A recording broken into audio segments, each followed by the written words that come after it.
কোন মুসলমানের সন্তান মুখ দিয়ে আলিফ শব্দ বের করবে, আল্লাহ পাক রব্বুল আলামিনের ডান কাঁধের ফেরেশতা সঙ্গে সঙ্গে 10টা নেকি লেখা দেয়। সুবহানাল্লাহ।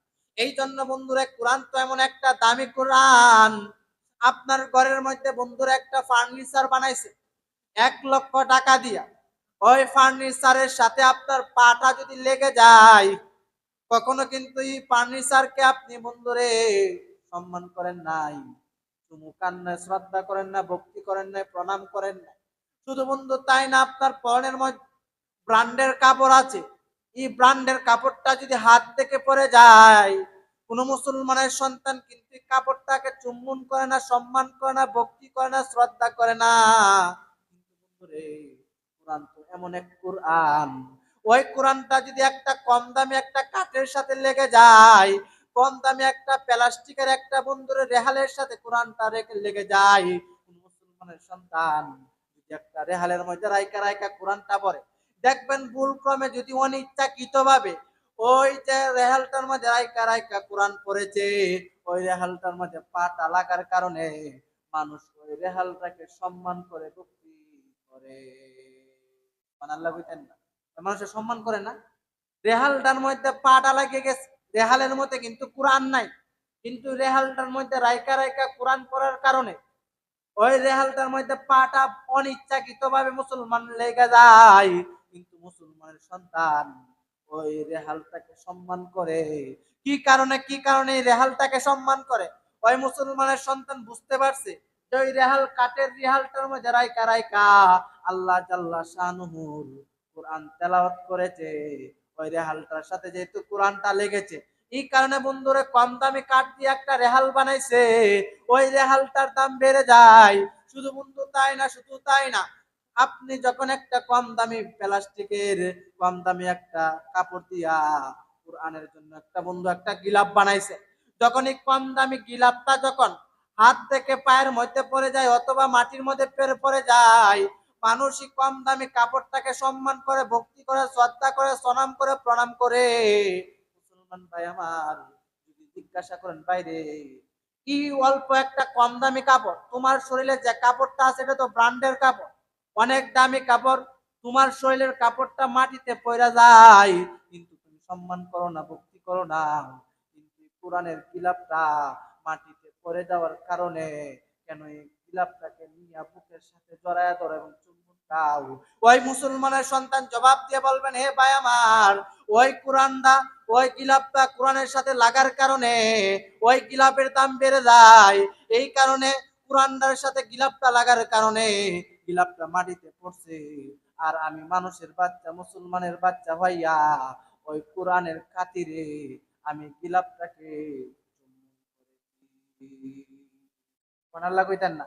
এই জন্য মুসলমান, আপনি তো মনে করতে পারেন যারা কোরআন পড়ে তাদের বেতন তো অল্প, তারা কিভাবে চলবে, তারা কিভাবে কানা খাইবে, কিন্তু মুসলমান আপনি তো হাদিস বুঝেন না। আল্লাহ বলেন, আমি তো এমন একজন আল্লাহর আল্লাহ, আমি আল্লাহর নাম তো রহমান, আমি আল্লাহ তো 99 পদের মালিক। বান্দা তুই কি খাইবে? এই জন্য রাসূলুল্লাহ সাল্লাল্লাহু আলাইহি ওয়াসাল্লাম তার হাদিসের কিতাবের মধ্যে বলেন, কাতাবাল্লাহু মাকাদিরাল খালাইক ক্বাবলা আন ইয়াখলুকাস সামাওয়াতি ওয়াল আরদ বি50 আলফা সানাতিন ক্বালা ওয়া কানা আরশুহু আলাল মাই।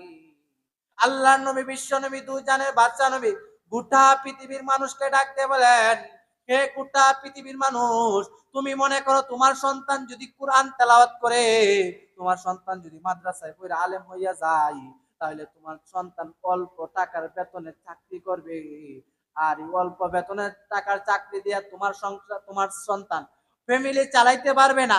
রাসূল বলেন, যে মানুষই এই কথা তার জেহেনে নেই, সেই কথা ধারণা করে, সে তো বুকার স্বর্গের মধ্যে বসবাস করে।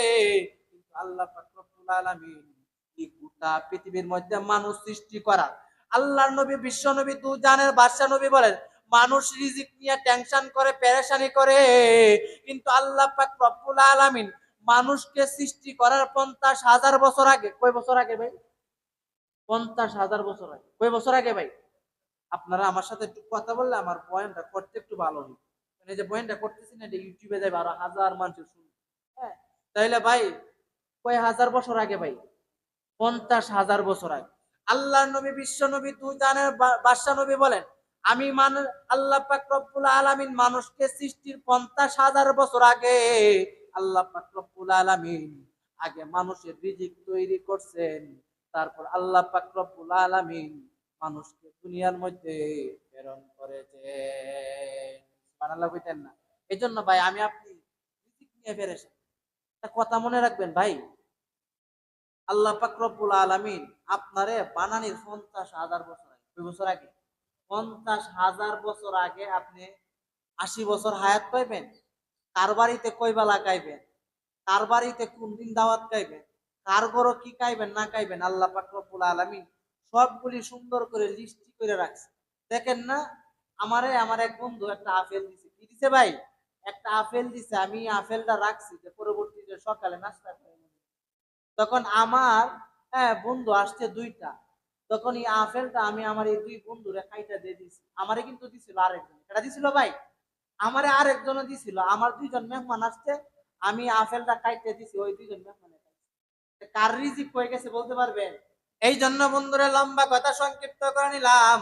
আল্লাহ বলে, বান্দারা তুই রিজিক নিয়ে পেরেশানি করো, টেনশন করো, আমি আল্লাহ তো এমন একজন আল্লাহর আল্লাহ, আমি আল্লাহ পাক রব্বুল আলামিন তোকে রিজিক তৈরি কইরা তারপর দুনিয়ার মধ্যে প্রেরণ করেছি। এই জন্য রাসূলুল্লাহ সাল্লাল্লাহু আলাইহি ওয়াসাল্লাম গোটা পৃথিবীর মানুষকে ডাক দিয়ে বলেন, এ গোটা পৃথিবীর মানুষ, কুন আলিমান আও মুতাআল্লিমান আও মুস্তামিয়ান আও মুহিব্বান ওয়ালা তাকুনুল খামিস। হয়তো তুমি আলেম হও, যদি আলেম না হইতে পারো আলেমের ছাত্র হও, যদি আলেমের ছাত্র না হইতে পারো আলেমকে মহব্বত করো, ইজ্জত করো, সম্মান করো, ভক্তি করো, শ্রদ্ধা করো, সনাম করো, প্রণাম করো। আর যদি তাও না হইতে পারো ওয়ালা তাকুনুল খামিস, সাবধান আলেম বিদ্বেষী হইও না। এই জন্য মুসলমান ভাই আমার গভীর মনোযোগ দিয়ে কথাগুলি বোঝার চেষ্টা করেন। আল্লাহ নবী, বিশ্ব নবী, তুই জানের বাদশা নবী বলেন, এ গোটা পৃথিবীর উম্মতেরা, তুমি যদি তোমার একটা সন্তানকে কোরআনের হাফেজ বানাইতে পারো, মনে রাখবা, মনে রাখবা, যাদের নাম আল্লাহ পাক রব্বুল আলামিন জাহান্নামের কাতার মধ্যে লেখা নিয়েছেন, ওই একজন হাফেজ সাহেব ওই 10 জন জাহান্নামীকে আল্লাহ জাল্লা শানুর নিকট সুপারিশ কইরা কইরা জাহান্নাম থেকে মুক্ত কইরা জান্নাতে ঢুকায়া দিবে। সুবহানাল্লাহ। শুধু তাই না, হাফেজের ক্ষেত্রে তো কিতাবের মধ্যে 10 জনের কথা উল্লেখ করেছেন, কিন্তু বন্ধুরে একজন আলেম কতজন নিবে? কিতাবওয়ালা কিতাবের মধ্যে লেখেন, আলেমের বেলায় কোনো হিসাব নাই। আলেম যে পরিমাণ মানুষকে ইচ্ছা, সে এই পরিমাণ মানুষকে আল্লাহ জাল্লা শানুর দরবারে সুপারিশ কইরা কইরা আল্লাহ পাক রব্বুল আলামিনের জাহান্নাম থেকে মুক্তি কইরা জান্নাতে নিয়া যাইতে পারবে। সুবহানাল্লাহ কইতেন না? সেই জন্য মুসলমান ভাই আমার কথাগুলি বোঝার চেষ্টা করেন। আপনার সম্পর্কটা যদি আলেমের কাছে হইয়া থাকে, আপনি যদি আলেমকে সম্মান করেন, ভক্তি করেন, ইজ্জত করেন, হাসরের ময়দানে যখন আল্লাহ পাক রব্বুল আলামিন ফেরেশতার মাধ্যমে আপনার হাতের মধ্যে আগুনের শিকল লাগাইয়া, পায়ের মধ্যে ঠান্ডা বিড়ি লাগাইয়া জাহান্নামের দিকে টেনে টেনে নিয়ে যাবে, তখন ওই ওই জাহান্নামী লোকটা বলবে, এই মসজিদের ইমাম সাহেব, আমি তো আপনাকে দূর থেকে মহব্বত করছি, ভক্তি করছি, শ্রদ্ধা করছি, কিন্তু ভাইজান আজকে আমার গুনার কারণে আমি তো আজকে জাহান্নামের দিকে চলে যাইতেছি, একটু আল্লাহর নিকট সুপারিশ করেন না, আমাকে যেন আল্লাহ পাক রব্বুল আলামিন জাহান্নাম থেকে মুক্ত কইরা দেয়। আল্লাহ পাক রব্বুল আলামিন আলেমকে বলবেন, হে আলেম সমাজ, এ হাফেজে কোরআন, এ আলেমের দল, তোমরা যাকে যাকে জান্নাতে চলে যাও, তখন কিছু সংখ্যক আলেম জান্নাতে যাইতে চাবে না। আল্লাহ জিজ্ঞাসা করে, বান্দারে, দুনিয়া তো মাদ্রাসায় কষ্ট কইরা কইরা কইরা কইরা আলেম হইছো, দুনিয়ার মধ্যে তো মাদ্রাসা প্রতিষ্ঠা করছো, দুনিয়াতে তো মসজিদ মাদ্রাসা প্রতিষ্ঠা করছো, আজকে কি কারণে তুই জান্নাতে যাইতে চাস না? তখন ওই লোক আলেম বলবেন, আয় আল্লাহ, আমি যে মহল্লার মধ্যে ইমামতি করতাম, যে মহল্লার মধ্যে চাকরি করতাম, আল্লাহ ওই মহল্লার কিছু লোক আল্লাহ গো আমারে কলিজা থেকে মহব্বত করতো, সম্মান করতো, ইজ্জত করতো আল্লাহ, কিন্তু আল্লাহ গুনার কারণে তাদের নামটা জাহান্নামের খাতার মধ্যে লেখা নিছেন আল্লাহ আপনি, কিন্তু আল্লাহ গো আপনি যদি অনুমতি দেন আল্লাহ, আমাকে যারা মহব্বত করছে, সম্মান করছে দুনিয়ার মধ্যে আল্লাহ, আয় আল্লাহ আমি চাইতেছি তাদেরকে নিয়া আয় আল্লাহ আমি একসাথে জান্নাতে থাকতে চাই। তখন আল্লাহ পাক রব্বুল আলামিন বলেন, হে আলেম সমাজ, আমি আল্লাহ পাক রব্বুল আলামিন তোকে আজকে অনুমতি দিলাম, তুই যতজনকে ইচ্ছা ততজনকে সুপারিশ কইরা কইরা জান্নাতে নিয়ে যা। সুবহানাল্লাহ হইতেন। সেই জন্য মুসলমান কিতাবের মধ্যে আরো কিতাব বলা লেখেন, কোন মুসলমানের সন্তান যদি একটা ইতিম ছাত্রের মাথার মধ্যে হাত বুলাইয়া দেয়, ওই এতিম ছাত্র ওই এতিম মাথার মধ্যে হাত বুলানির কারণে ওই লোকের হাতের নিচে যে পরিমাণ পশম পড়ছে, চুল পড়ছে, ওই পরিমাণ টাকা আল্লাহ রাস্তায় দান করলে যে পরিমাণ সওয়াব, ওই পরিমাণ সওয়াব বান্দার আমল নামায় লেখা দেয়। সুবহানাল্লাহ। এই জন্য বন্ধুরে, এতিমেরকে আপনি কিছু করেন নাই, টাকাও দিছেন না, জাগিরও খাওয়াইছেন না, একবেলা কানাও খাওয়াইছেন না, যদি মোহব্বতের সহকারে মাথার মধ্যে এতিমের বন্ধু হাত বুলাইয়া দিছেন, এই কারণে যদি আপনারই ফজিলত হয়, আপনি যদি একটা এতিম ছাত্রকে কানা খাওয়ান, আপনার ঘরের মধ্যে যদি একটা ছেলে তাইকা বন্ধুরে কোরআনের হাফেজ হইয়া যায়, আপনার ঘরে যদি একটা ছেলে তাইকা আলেম হইয়া যায়, আসরের ময়দানে যখনই আপনার ঘরের ছেলেটা তাইকা মাদ্রাসার মধ্যে পয়রা পয়রা আলেম হইয়া গিয়াছে, কিন্তু ওই ছেলেটা যখন জাহান্নামে চলে যাবে, আর যখন ওই জাকির লোকটা জাহান্নামে চলে যাবে, আর যখন ওই আলেম লোকটা জান্নাতে চলে যাবে, তখন ওই জাকির লোকটা বলবেন, ভাইজান রে, আমি তো তোমারে আমার ঘরে কাওয়াইয়া তুমি আমার ঘরের মধ্যে লেখাপড়া করছো, আজকে তো তুমি জান্নাতে চলে যাইতেছো, হে আমার সন্তান, তোমারে তো আমি আমার সন্তানের মতো আদর করছি, তোমারে তো আমি 3 বেলা খাওয়াইছি আমার ঘরের মধ্যে, তুমি তো আমার ঘরে তাইকা কোরআন পড়ছো, আজকে আমি গুনার কারণে জাহান্নামে চলে যাইতেছি, আমার জন্য আল্লাহর নিকটে একটু সুপারিশ করো না। ওই এতিম ছেলেটা আল্লাহর কাছে বলবে না, আল্লাহ, যার ঘরের মধ্যে তাইকা আল্লাহ আমি 3 বেলা কানা খাই আল্লাহ কোরআন পড়েছি আল্লাহ, আয় আল্লাহ ওই লোকটাকে রেখে জাহান্নামে রেখে আয় আল্লাহ আমি কিভাবে জান্নাতে যাব। বন্ধুরে, লম্বা কথা সংক্ষিপ্ত করে নিলাম। তখন আল্লাহ পাক রব্বুল আলামিন ওই আলেমকে বলবেন, ওই হাফেজে কোরআনকে বলবেন, তুই যার ঘরের মধ্যে জাগির খাইছো, যার ঘরের মধ্যে তুই রোজিং খাইছো, ওই রোজিং পুরুষ এবং মহিলাকে তোর সঙ্গে নিয়া আমি আল্লাহর জান্নাতে চইলা যাই। সুবহানাল্লাহ কইতেন না? এই জন্য ভাই আপনি কোরআন পড়তে পারছেন, একটা ছেলের জাকির খাওয়া সারা জীবন সৎকায় জারিয়ার সৎ। এই জন্য ভাই দেখবেন দুনিয়াতে আপনি চলতে গেলে বড় বড় লোকদের সাথে চান একটু হাত করার জন্য, কারণ আপনি যদি কোনো মামলা মোকদ্দমাতে পড়ে যান, তখন তার মাধ্যমে যেন আপনি একটু কি পান, একটু হেল্প পান বা সাহায্য পান।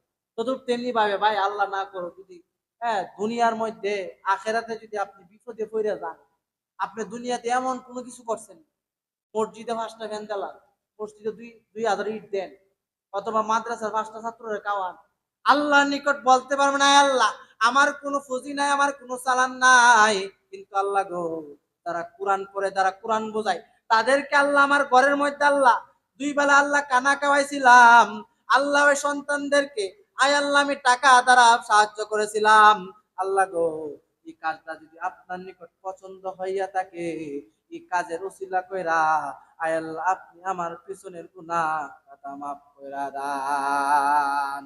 সুবহানাল্লাহ বলতেন না?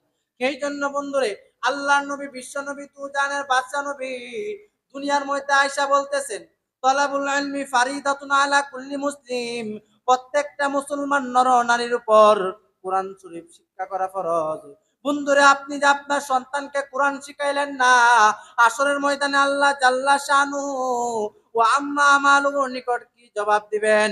আপনার সন্তান তো কোরআন পড়তে পারে না, কিতাবের মধ্যে এসেছেন তার ভিতরে কোরআন নাই, হাদিস নাই, তার ঘরটা তার ভিতরটা হইলো জঙ্গলের মতো।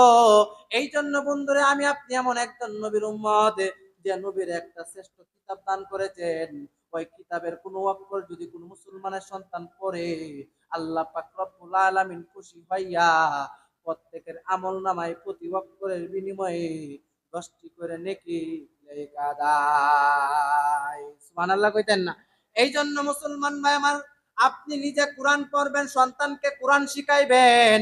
কিন্তু বন্ধুরা, কিতাবের মধ্যে এসেছেন সমস্ত নবীরা, মুসা আলাইহিস সালাম আসছিলেন, আয়েশা দাওয়াত দেন লা ইলাহা ইল্লাল্লাহ, মুসা কালিমুল্লাহ। বন্ধুরা, তদ্রুপ তেমনি ভাবে ইব্রাহিম আলাইহিস সালাম আয়েশা দাওয়াত দেন লা ইলাহা ইল্লাল্লাহ, ইব্রাহিম খলিলুল্লাহ। ইব্রাহিম নবী আল্লাহর কাছে বলেন, আয় আল্লাহ, মানুষ তো মূর্তির সামনে অক্ষ আনন্দ বিকবে আশ্ব গাজ্জামিক এইগুলি পয়রা পয়রা আল্লাহ মূর্তিগুলিকে সম্মান করে। ইব্রাহিম নবীকে আল্লাহ পাক রব্বুল আলামিন বললেন, হে ইব্রাহিম নবী, চিন্তার কোনো কারণ নাই, পেরেশানির কোনো কারণ নাই। আপনি লা ইলাহা ইল্লাল্লাহ, ইব্রাহিম খলিলুল্লাহ এই দাওয়াত দিতে থাকেন।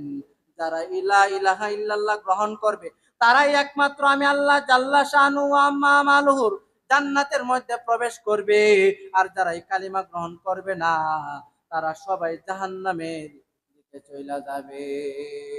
নাউজুবিল্লাহ কইতেন না? এই জন্য রাসূলুল্লাহ সাল্লাল্লাহু আলাইহি ওয়াসাল্লাম বলেন, যারা নামাজ পড়ে না, রমজানের রোজা রাখে না, যারা সুদ খায়, ঘুষ খায়, আল্লাহ পাক রব্বুল আলামিন তাদেরকে এমন একটা জাহান্নামের মধ্যে নিক্ষেপ করবে, যে জাহান্নামের মুখের মধ্যে কোন মুসলমানের সন্তান যদি একটা পাথর রেখে দেয়, ওই জাহান্নামের তলদেশে পাথরটা চাইতে চাইতে 70 বছর সময় লেগে যায়। নাউজুবিল্লাহ কইতেন না? মুসলমান ভাই আমার, গভীর মনোযোগ দিয়ে কথাগুলি বোঝার চেষ্টা করেন। জাহান্নামের রাসূল বলেন, জাহান্নামের গভীরতা হবে এমন, কোন মুসলমানের সন্তান এই জাহান্নামের মুখের মধ্যে একটা পাথর রাখা দিছে, আর এই পাথরটা জাহান্নামের তলদেশে যাইতে যাইতে 70 বছর সময় লেগে যায়। এত গভীর হবে জাহান্নাম। এই জন্য মুসলমান ভাই আমার, কথাগুলি বোঝার চেষ্টা করেন। আপনি যদি মনে করেন যে না হুজুর, জাহান্নামের আগুনটা আমার সহ্য করা সম্ভব নাই, তাহলে বন্ধু আপনার পায়েরগুলি আমার সামনে আগায়া দেন, আমি আপনার পায়ের মধ্যে রাখি, হাত রেখে বলি, বন্ধুরে, জীবন চইলা যাবে, তবু নামাজ ছাইরেন না। কারণ হাদিসের মধ্যে এসেছে, বাইনাল কুফরি ওয়াল ঈমানি তারকুস সালাত। কোন মুসলমানের সন্তান নামাজ চাইরা দিল মানে সে কুফরি করে ফেললো। নাউজুবিল্লাহ কইতেন না?